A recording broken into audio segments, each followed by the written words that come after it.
Assalamualaikum warahmatullahi wabarakatuh. Perkenalkan, nama saya Muhammad Arifin dari kelas 10 jurusan ATPH. Saya pada kali ini ingin mempresentasikan sistem pemerintahan negara. Perhatikan gambar di atas. Gambar di atas merupakan beberapa nama kabinet dalam pemerintahan Indonesia.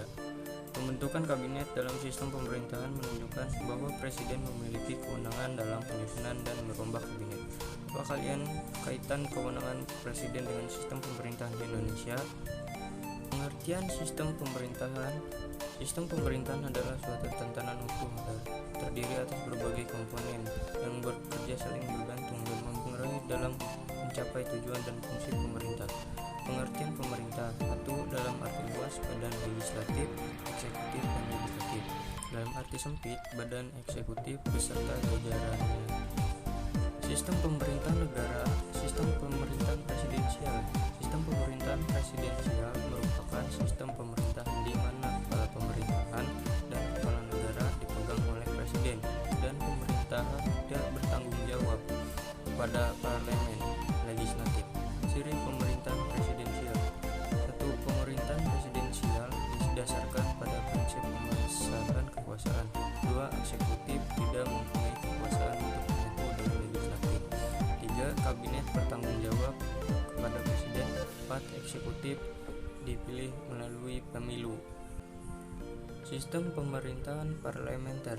Sistem pemerintahan parlementer merupakan suatu sistem pemerintahan di mana pemerintah eksekutif bertanggung jawab kepada parlemen. Dalam sistem pemerintahan ini, parlemen mempunyai kekuasaan yang besar dan mempunyai kewenangan untuk melakukan pengawasan terhadap eksekutif. Ciri pemerintahan parlementer: satu, pemerintahan parlementer didasarkan pada prinsip pembagian kekuasaan. Dua, adanya tanggung jawab yang saling menguntungkan antara legislatif dan eksekutif dan antara presiden dan kabinet. Eksekutif dipilih oleh kepala pemerintah dan dengan persetujuan legislatif. Sistem pemerintahan Indonesia dari masa ke masa. Periode awal kemerdekaan berdasarkan UUD 1945, periode demokrasi liberal UUDS 1950, periode pemberlakuan konstitusi RIS, periode demokrasi terpimpin, periode Orde Baru, dan periode reformasi. Periode awal kemerdekaan berdasarkan Undang-Undang Dasar 1945. Dasar hukum sistem pemerintahan Indonesia pada periode awal kemerdekaan adalah Undang-Undang Dasar 1945. Oleh karena itu, Indonesia baru saja merdeka. Semua alat kelengkapan negara belum bisa berjalan optimal, sehingga terjadi beberapa pelanggaran terhadap konstitusi seperti berikut. A. Perubahan fungsi Komite Nasional Indonesia Pusat dari pembantu presiden menjadi badan legislatif. B. Perubahan sistem pemerintah dari presidensial menjadi parlementer. Periode pemberlakuan konstitusi RIS. Pada saat berlakunya UUD 1945, bentuk negara Indonesia adalah kesatuan. Akan tetapi, setelah berlaku konstitusi RIS, bentuk negara Indonesia berubah menjadi serikat atau federal.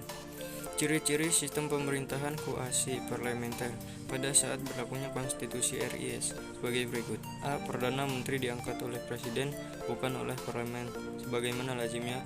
B. Kekuasaan Perdana Menteri masih dikendalikan oleh presiden. C. Kabinet dibentuk oleh presiden, bukan oleh parlemen. D. Parlemen tidak dapat menggunakan mosi tidak percaya pada kabinet. E. Presiden RIS jabatan rangkap sebagai kepala negara sekaligus kepala pemerintah. Periode demokrasi liberal UUDS 1945. Pada masa berlakunya UUD 1950, sistem pemerintah Indonesia adalah parlementer atau demokrasi liberal secara penuh. Demokrasi liberal dan Indonesia tidak berumur panjang, yaitu antara 1950 sampai 1959. Hal ini karena pada tanggal 5 Juli 1959 Presiden Soekarno mengeluarkan dekret yang diumumkan pada upacara resmi di Istana Merdeka. Isi Dekret Presiden 5 Juli 1959 sebagai berikut. A. Pembentukan MPRS dan DPAS dalam waktu yang sesingkat-singkatnya. B. Berlakunya kembali UUD 1945 dan tidak berlakunya UUD 1950. C. Pembubaran konstituante. Faktor penyebab sistem pemerintahan parlementer tidak dapat dipertahankan. Periode demokrasi terpimpin. Demokrasi terpimpin merupakan suatu sistem yang diterapkan untuk mengatasi pertentangan partai-partai politik yang parlementer pada masa demokrasi liberal. Pada periode demokrasi terpimpin UUD 1945 kembali diberlakukan. Menurut Maryam Budiarjo, ciri-ciri periode demokrasi terpimpin adalah dominasi presiden, terbatasnya peranan partai politik, perkembangan pengaruh komunis, dan meluasnya peran ABRI sebagai unsur sosial politik. Periode baru. Tujuan pemerintah Orde Baru adalah melaksanakan Undang-Undang 1945 dan Pancasila secara murni dan konsekuen.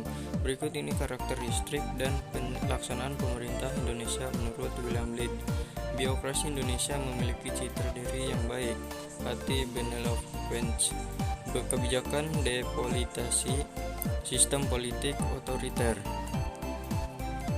Periode reformasi. Pelaksanaan sistem pemerintahan dan politik pada era reformasi merupakan transisi dari sistem politik otoriter ke demokrasi.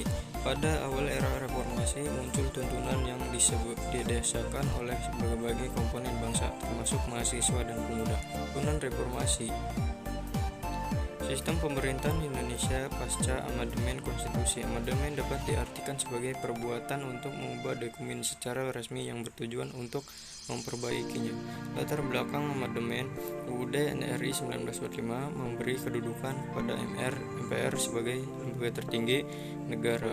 B. UUD NRI merupakan memberi kekuasaan kepada presiden sebagai pemegang kekuasaan pemerintah.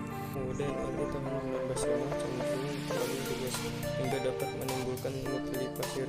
UUD NRI tahun 1945 terlalu memberikan kewenangan kepada presiden dengan memberikan hak legislasi. Rumusan UUD NRI tahun 1945 belum mengembangkan semangat demokrasi yang ingin ditanamkan di Indonesia.